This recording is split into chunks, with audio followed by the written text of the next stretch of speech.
안녕하세요. 이호선입니다. 너무 오랜만에 인사드렸습니다.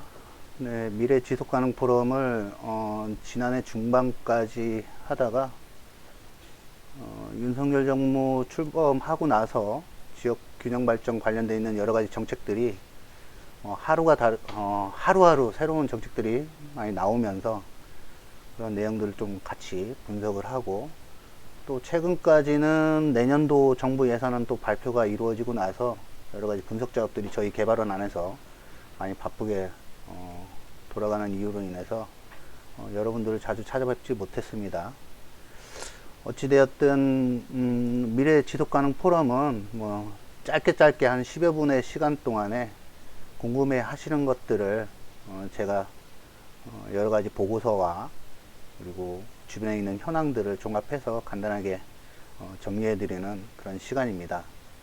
공교롭게 또 32회네요. 오늘부터 해서 다시 시즌2라고 뭐 말씀드리기는 부끄럽습니다만, 어찌됐든 오늘부터 다시 매주 시작을 하고, 다만 이번 연휴가 굉장히 깁니다. 굉장히 길기 때문에 녹화를 통해서 순차적으로 유튜브를 통해서 송출하도록 하겠습니다. 네, 오늘은 이제 보시는 바와 같이 이슈죠. 이슈 중에서도 그냥 이슈라는 단어만으로도 좀 부족할 것 같습니다. 대부분의 모든 지자체들이 이 이슈와 관련해서 골치를 싸매고 있는 상황입니다. 골치가 아니라 이제 머리를 싸매고 있다라고 표현을 해야 될 것 같습니다. 기회발전 특구에 대해서 편안하게 좀 말씀을 드리도록 하겠습니다. 기회발전 특구와 관련해서는 대부분 지자체에서 TFT까지는 다 만들어진 것 같습니다. 그래서 윤석열 정부가 출범하면서 나온 지역 균형 발전 관련되어 있는 정책 중에 그 핵심이라고 말씀드릴 수 있겠습니다. 20대 대통령직 인수위원회에서 지난해 4월에 먼저 발표가 됐습니다. 그러니까 대국민 발표를 통해서 기회발전 특구는 이 지역의 인구 감소 지역, 특히 인구 감소 지역에서 인구 활력을 제고하기 위한 또 다른 정책이다, 이런 식으로 발표를 했고요.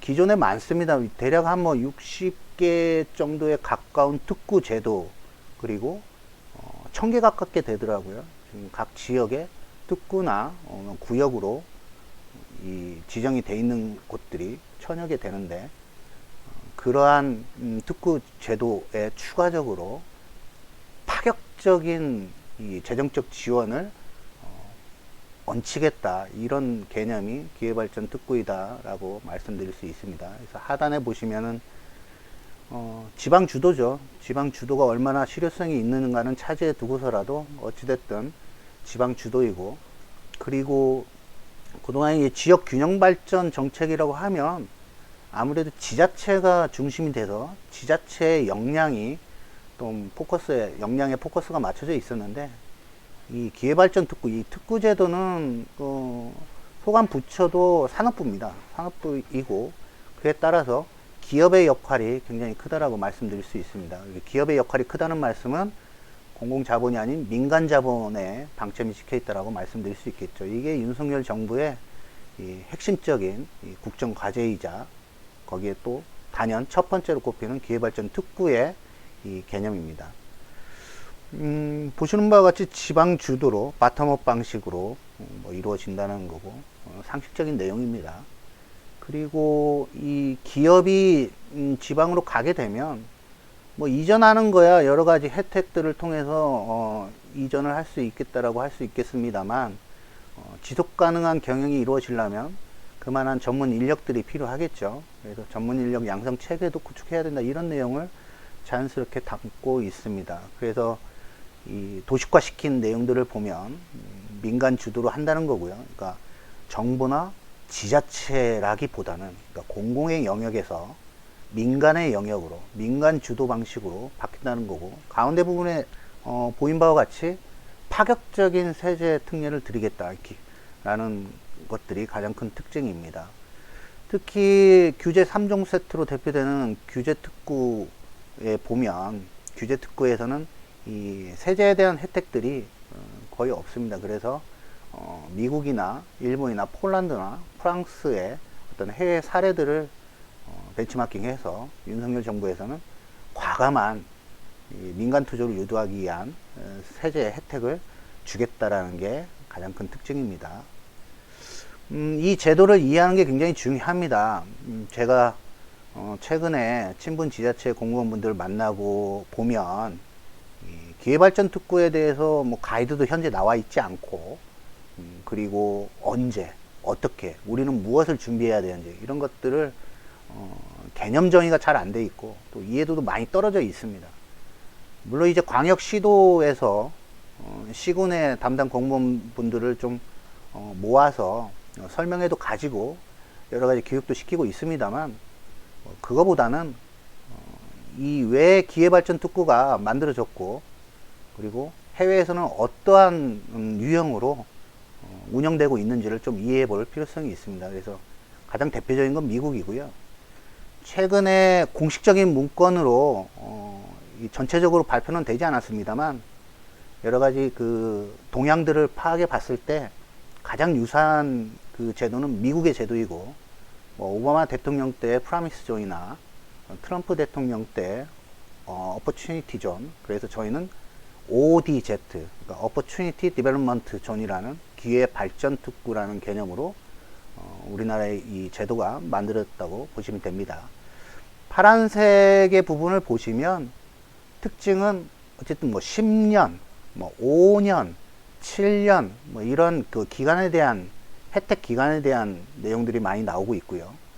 그리고 Tax Elimination Credit, 그러니까 감면이죠. 감액이 아니고 파격적인 세제 혜택, 감면을 하겠다는 게 주요한 내용들입니다. 이건 이제 뉴욕에서 하고 있는 스타트업 뉴욕 프로그램이라는 프로그램에서 아예 감면하겠다는 내용이 가장 큰 특징으로 보여지고 있고요.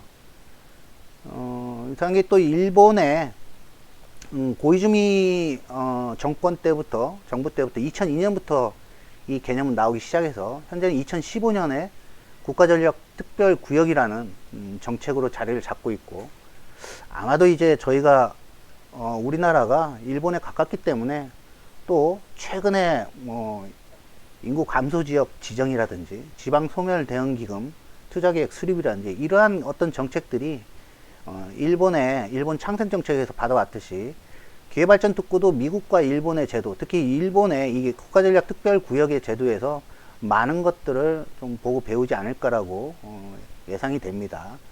일본의 국가전략 특별구역은 총 10곳을 특구로 지정을 한다는 거고요. 그 분야를 좀 나눠놨습니다. 현재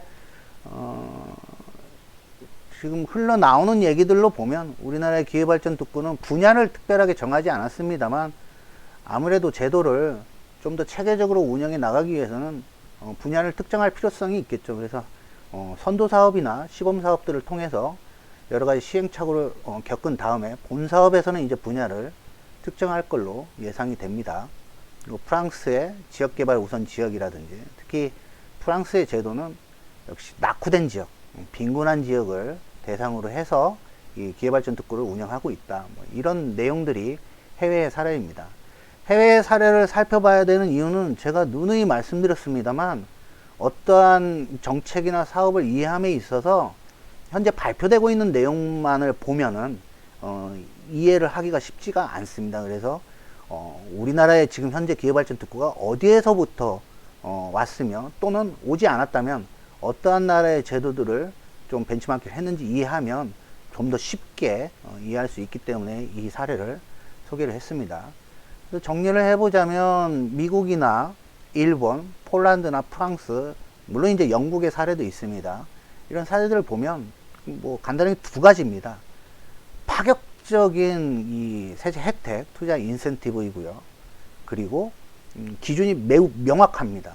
매우 명확하고 명확해야만, 그리고 명확함과 더불어 단서 조항이 거의 없는, 그래야만 과감하게 이 기업 주도의 민간 영역에서의 그 재원들이 지역으로 투자가 이루어질 수 있겠죠. 그런 걸 특징으로 갖고 있습니다. 아무래도 윤석열 정부에서는 이러한 두 가지의 혜택을 골자로 해서 우리나라의 기회발전 특구를 발전시켜 나갈 계획을 수립하고 있습니다.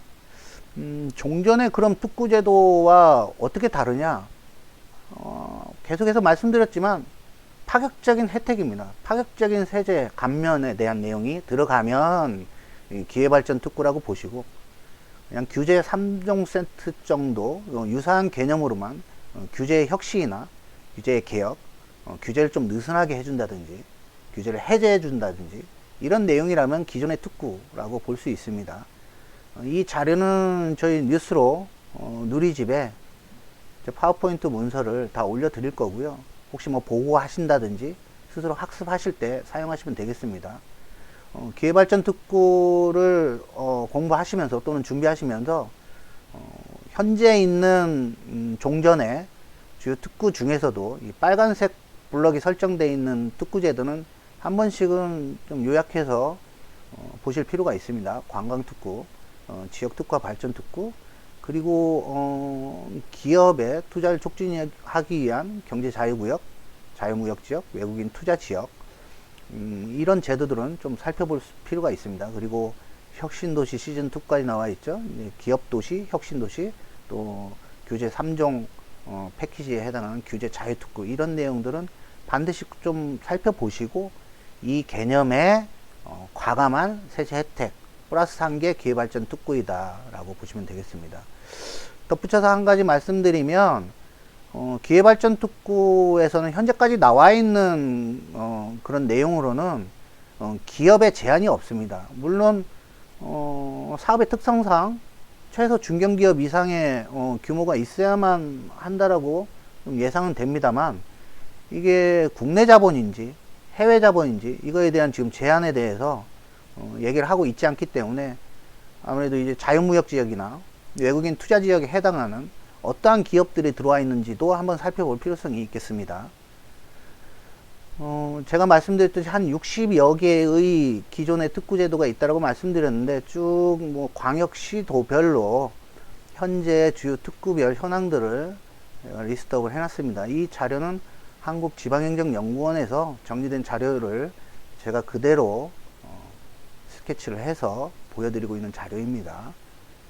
보시면 뭐 많이 있죠. 너무 많습니다. 보시면 전국 기준으로 909개네요. 그러니까 지난해 8월 기준으로 52개, 물론 여기서 빠져 있는 것도 있습니다. 분류 기준에 따라서 다르게 해석될 수도 있고요. 어쨌든 여기서 보여지고 있는 데이터로는 52개의 특구 제도에 909개의 구역이 지정이 되어 있다. 너무 많죠. 909개 중에 얼마나 지금 성과를 내고 있는지는 뭐 차지해 두고서라도 현재의 특구 제도가 이렇게 많다는 것은 계속해서 누적적으로 특구 제도가 제 기능을 발휘하고 있지 못하다 라는 말씀이 될 거고, 그걸 극복해 나가기 위해서 좀 더 업그레이드된 버전인 기회발전 특구가 나왔다, 뭐 이렇게 보시면 됩니다. 특구 제도를 좀 영역별로 좀 나눠보면 이 R&D와 관련되어 있는 연구기술 육성과 관련되어 있는 이 특구 제도가 있을 것이고, 그리고 지역 균형 발전과 관련되어 있는 특구 제도도 역시 있습니다. 지역 균형 발전과 관련되어 있는 특구 제도가 아무래도 현재 인구 감소 지역에 해당하는 전국의 시군 지역에서 유심히 들여다보고 있고 많이 활용하고 있는 특구 제도라고 볼 수 있습니다. 규제 자유 특구, 지역 특화 발전 특구, 뭐 도시재생 활성화, 뭐 이런 사업들이라고 볼 수 있고요. 그런데 기회발전 특구는 지역경제 활성화라는 카테고리와 관련되어 있는 특구 제도와 유사한 점을 띠고 있습니다. 왜냐하면 민간, 그러니까 공공 영역이 아닌 민간 자본의 투자를 촉진시키기 위한 속성을 가지고 있기 때문에 혁신도시나 경제자유지역 특구나 자유무역이나 이러한 이 특구 제도가 기회발전 특구와 가장 중복 가능성이 높다라고 볼 수 있고요. 문화산업과 관련해서는 관광특구, 식품산업특구, 외식, 뭐 말산 뭐 많이 있을 수 있습니다. 그래서 전국적으로 보면은 골고루게 분포가 돼 있다. 특히 지역 균형 발전과 관련해서 전국에 다 있다라고 봐야 되겠죠. 전국에 다 있다라고 봐야 되는 내용이고요. 참고로만 하시면 되겠습니다. 그럼 현재 동향은 어떠냐? 제가 하루에 3, 4개 이상의 지자체를 돌아다니면서 공무원분들과 계속해서 미팅하고 주시는 말씀도 듣고 또 제 의견도 전달을 하고 했습니다만, 동향에 대해서 좀 정리할 필요가 있겠다 라는 생각이 있어서 오늘 이 시간 이 동향에 대해서 정리하고 마치는 걸로 하겠습니다. 정부의 동향은 일단 발표를 했죠. 그리고 당초에 시도별로 한 개 이상, 시도별로 한 개 이상인데, 이 한 개 이상이라는 단어는 어떤 구역의 인접성을 의미하지는 않습니다. 구역의 인접성을 의미하지는 않고, 그 광역 안에서의 서로 떨어져 있는 구역일 수도 있습니다. 어쨌든 컨셉 하나는 유지가 된다는 거죠. 일관되어 있는 컨셉 하나 이상의 구역을 지정할 수 있다는 거고요. 현재 중앙정부에서는 이 여러 가지 붐업을 계속 시키고 있는 중이죠. 기회발전특구 할 거다. 그리고 매우 유용하다. 파격적인 세제 혜택이 있으니 민간의 자본들, 특히 기업들은 이제 서울 수도권으로 좀 집중하지 말고 좀 더 좋은 혜택을 가질 수 있는 지방으로 가라. 이렇게 강조를 하고 있기 때문에 각 지자체에서는 금년 말 또는 내년 초에 이 지역 역량을 집중해서 기회발전특구에 도전할 거라고 예상이 됩니다. 또 그거를 염두에 두고 중앙정부에서도 정책들을 계속해서 디테일하게 만들어 나가고 있는 상황입니다. 지방자치단체 동향을 보겠습니다. 그래서 광역별로만 살펴보겠습니다. 이 내용은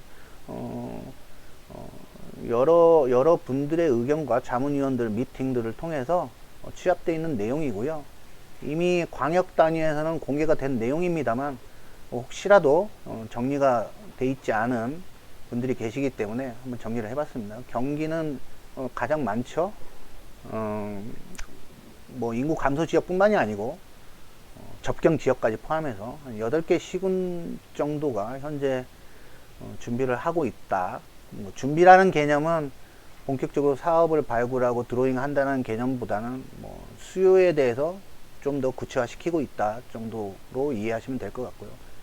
강원도도 도 자체적으로도 이미 발굴을 하고 있고 6개 시군에서도 이미 7개 정도 제출한 걸로 소식이 전해져 오고 있습니다.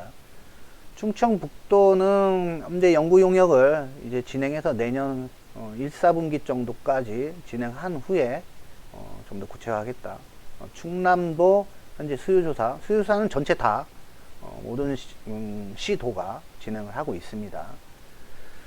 전라북도도 역시 수요조사와 함께 전라북도는 이제 인근에 전라북도 안에 혁신도시가 있죠. 완주, 전주 혁신도시가 있기 때문에 어떤 그런 기업들과의 유치 전략들을 모색하고 있는 단계이고, 전남도 연구 용역을 진행하고, 유일하게 이제 소식을 전해온 거에 보면은 경상북도가 공식적 명칭으로 기회발전특구 추진단을 가동해서, 그리고 이 대학과 시군이 참여한 굿스타트 팀이라고 가동할 거라고 합니다. 이미 가동을 했겠죠. 제가 문서 작업한 시점보다는 더 빠를 거라 보여지고, 그리고 다른 시도보다는 조금 더 앞서 나가 있는 것 같습니다. 이 기회발전특구는 민간 자본의 투자 유치 뿐만이 아니고 지속 가능한 경영을 위해서 인력이 필요하다고 했는데, 경상북도는 역시 그 지속 가능한 경영을 위한 인력 확보를 위한 그런 전략들도 좀 수립을 할 계획이다라고 보여집니다. 경상남도는 수요조사 역시 마찬가지 진행했고, 9개 시군 정도가 이 제안서 제출해서 이제 도 단위에서 통합적으로 연구를 하고 있습니다. 이제 광역시로 가면은 이제 부산은 금융특구인데 문제가 많습니다. 개인적인 생각은 어차피 유튜브에 대한 내용이고 제 개인적인 의견도 덧붙여서 이 지인분들께 제 소식을 전한다는 취지이기 때문에 금융과 관련해서의 그 특례라는 거는 굉장히 조심해서 접근해야 될 것 같다라는 생각이 듭니다만, 어쨌든 부산은 서울과 부산을 양대 축으로 지역 균형 발전을 이끌어 나가겠다는 윤석열 정부의 그런 가치 철학에 따라서 부산을 여의도에 이은 금융특구로 검토를 하고 있다는 겁니다.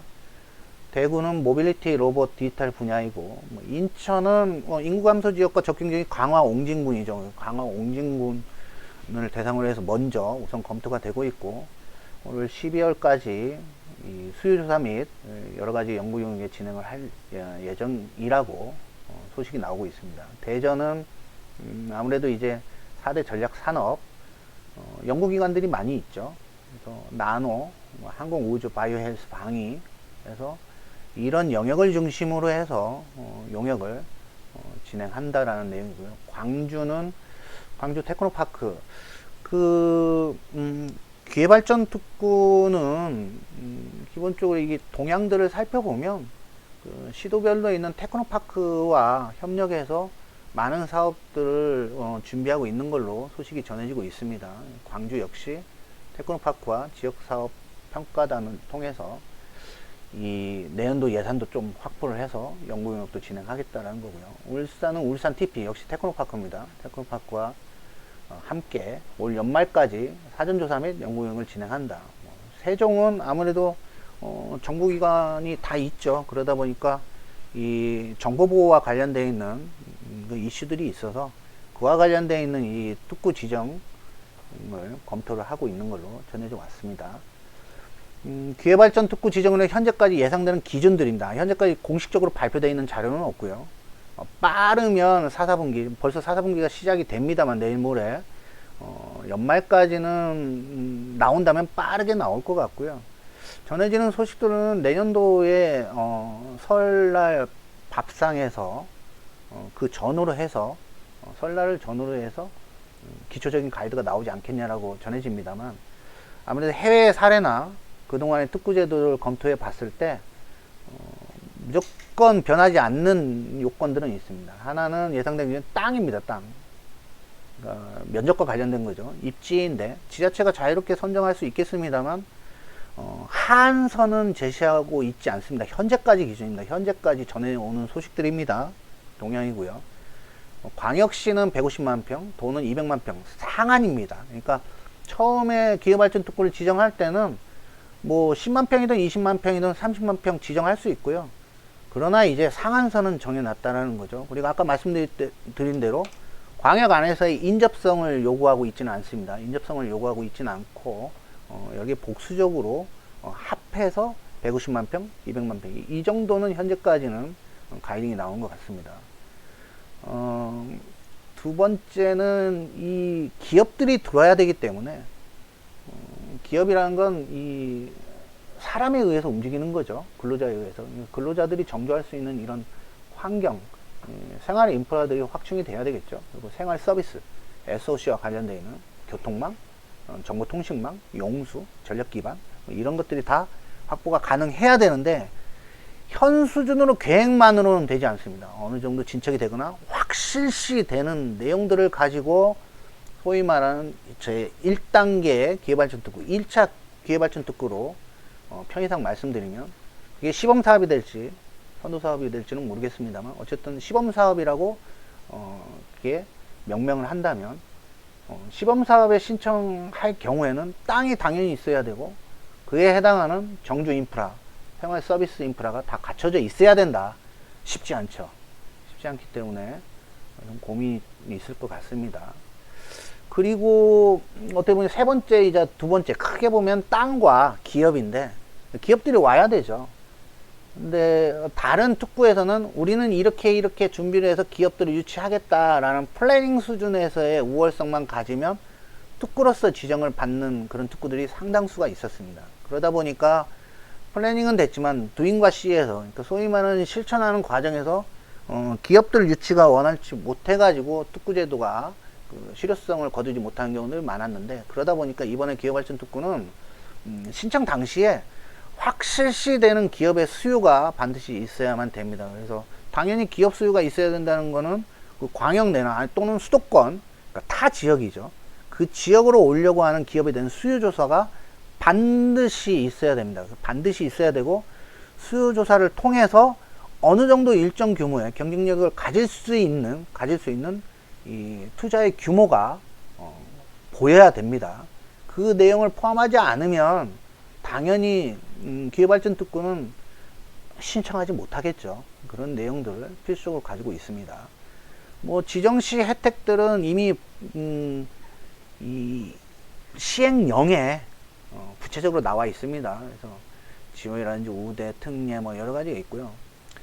중요한 것도 특구 신청 시기입니다. 정부에서 뭐라고 하고 있지 않죠.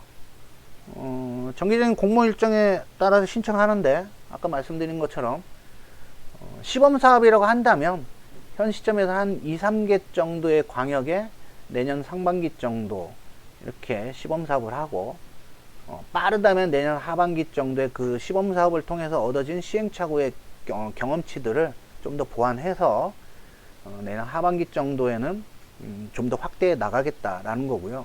다만 이 기회발전 특구는 공모의 시기를 정해놓지는 않는다고 합니다. 왜냐하면 지자체별로 요 땡에서 어느 시점에 딱 끝내라고 할 수 있는 속성의 사업이 아니기 때문에 기회발전 특구를 지정받기 위한 어느 정도의 구체적인 요건이 충족되는 시점에 산업부 기타 관계 부처에 요청을 해서 수시로 이 지정을 받는 방식으로 진행이 될 걸로 현 시점에서 예상이 됩니다.